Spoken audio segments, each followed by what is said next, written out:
Trigonometry application बताया था ना मैंने,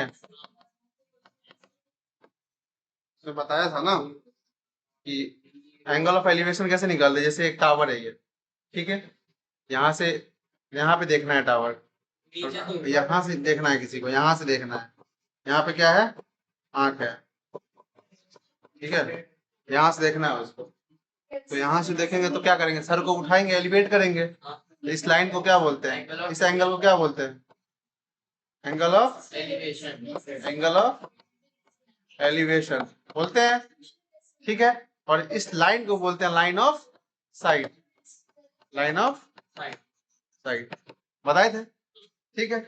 जब यहां से देख रहे हैं तो ये क्या हो जाएगा, बेस हो जाएगा, ठीक है, और ये टावर का हाइट हो गया, हो गया, तो ये एक राइट एंगल ट्रायंगल का शेप है कि नहीं है राइट एंगल ट्रायंगल का शेप, राइट एंगल ट्रायंगल का शेप है, तो इसमें पाइथागोरस थ्योरम तो लगेगा, तो पाइथागोरस थ्योरम लगाते हैं तो क्या करते हैं, ये हाइपोटेन्यूज मानते हैं ना इसको, राइट एंगल का जस्ट सामने वाला साइड क्या होता है, हाइपोटेन्यूज होता है, तो इसका स्क्वायर, मतलब इसको अगर हाइपोटेन्यूज मान लेते हो तो क्या लिखेंगे, हाइपोटेन्यूज का square is equal to perpendicular का स्क्वायर, जो कि हाइट हो गया टावर का, इसको परपेंडिकुलर ही बोलते हैं ना, परपेंडिकुलर का स्क्वायर प्लस बेस का स्क्वायर, ये होता है ना पाइथागोरस थ्योरम, इसको क्या बोलते हैं, पाइथागोरस थ्योरम, ये होता है इसमें। तो लाइन ऑफ साइट ये हो गया जिस लाइन को देख रहे हैं, और जहां से नीचे से अगर ऊपर देख रहे हैं तो इसको क्या बोलेंगे, एंगल को, कितना एंगल एलिवेट हुआ यहाँ से, कितना एंगल एलिवेट हुआ, 30 डिग्री, मान लो एग्जांपल दे रहा हूं मैं, 30 डिग्री है, तो क्या बोलेंगे, 30 डिग्री के एंगल पे टावर को देखा गया है, और उसके टावर को टॉप को देखा गया है, ठीक, तो एंगल ऑफ एलिवेशन बोलेंगे इसको। और इसी तरह मैंने और क्या बताया था, एंगल ऑफ डिप्रेशन होता है, जैसे कि कोई ऐसे घर बना हुआ है, बिल्डिंग है किसी का, ठीक है, ये बिल्डिंग बना हुआ है, ठीक है, या बिल्डिंग छोड़ी एक सीढ़ी है, और यहाँ से कोई लड़का क्या कर रहा है, यहाँ पे कोई लड़का है, ठीक है, वो क्या कर रहा है, नीचे देख रहा है, यहाँ पे एक फुटबॉल रखा हुआ है, गॉट इट, इसको देख रहा है, यहाँ क्या रखा हुआ है, फुटबॉल रखा हुआ है, और यहाँ इसका आंख है, और यहाँ से क्या कर रहा है, वो देख रहा है नीचे, ठीक है, तो यहाँ से जो देखेगा, यहाँ से जो देखेगा इसको क्या बोलेंगे, एंगल ऑफ डिप्रेशन बोलेंगे, क्या बोलेंगे, एंगल ऑफ डिप्रेशन बोलेंगे। ये आंख पे बनता है, ये परपेंडिकुलर कहाँ बनता है, जहां से देख रहा है यहाँ बनेगा, यहाँ से क्या बनेगा, तो ये इस एंगल को क्या बोलेंगे, एंगल ऑफ डिप्रेशन, समझ में आया, हाँ? ये दो कॉन्सेप्ट पता होना चाहिए इस चैप्टर में, बाकी सारे सवाल तो लग जाएंगे। जब भी किसी टॉप को देखेगा तो एंगल ऑफ एलिवेट करेगा, जैसे कि अब एग्जांपल ले लो एक, जैसे कि एक ये क्या है, घर पे ये पोल है, ठीक है, एक क्या है, ये पोल है, ठीक, पोल पे क्या कर रहा है इलेक्ट्रिशियन, 4 मीटर की डिस्टेंस पे है इलेक्ट्रिशियन यहाँ, और यहाँ से क्या करते, सीढ़ी लगा दिया, ये क्या है, लैडर है, क्या है ये, लैडर है, उसको ठीक करना है, ये क्या है, लैडर है, ठीक, तुमको बोल रहा है कि पोल का हाइट जो दिया हुआ है, पोल का हाइट जो दिया हुआ है, हाइट जो दिया हुआ है पोल का, वो दिया हुआ है 3 मीटर, ठीक, तो तुमसे पूछ रहा है लैडर का क्या होगा डिस्टेंस, डिस्टेंस ऑफ लैडर क्या होगा,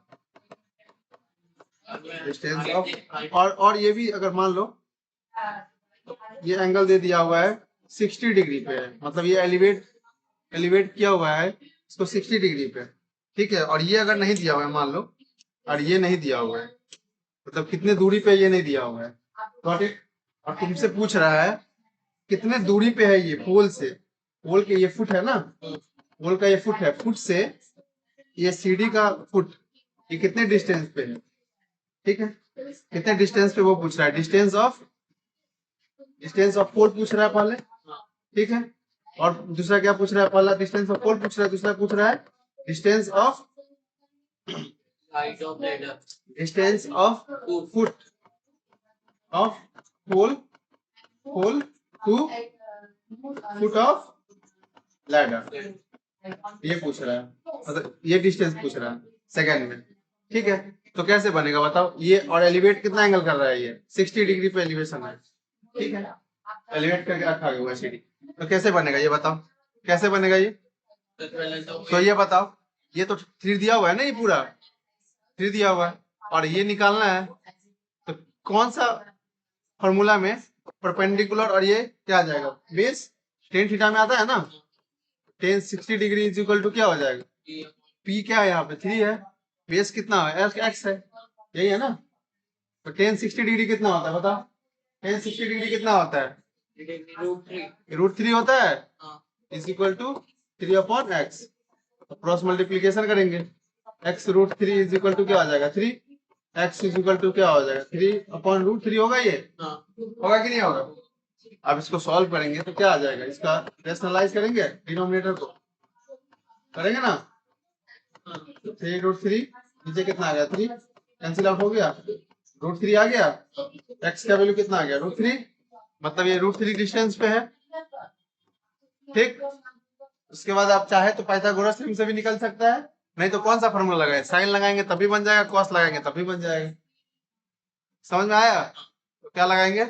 अगर ये सेकंड का आंसर आ गया, फर्स्ट का आंसर कैसे आएगा? साइन 60 डिग्री कितना होगा? ये पोल का हाइट 3 और लेडर का क्या होगा वो निकालना है, डिस्टेंस, ठीक है। मतलब यहाँ ये नहीं निकालना है, डिस्टेंस ऑफ लैडर निकालना है। पोल का तो हाइट यही दिया है ना, मिस्टेक हो गया ये, तो लैडर निकालना।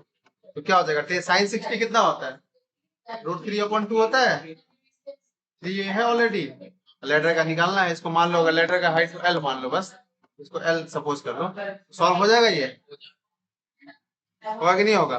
√3/2 is equal to 3/L, cross multiplication करेंगे, √3L is equal to 3 2 L is equal to क्या हो जाएगा? 3 2 6, √3 रेशनलाइज कर देंगे डिनोमिनेटर को,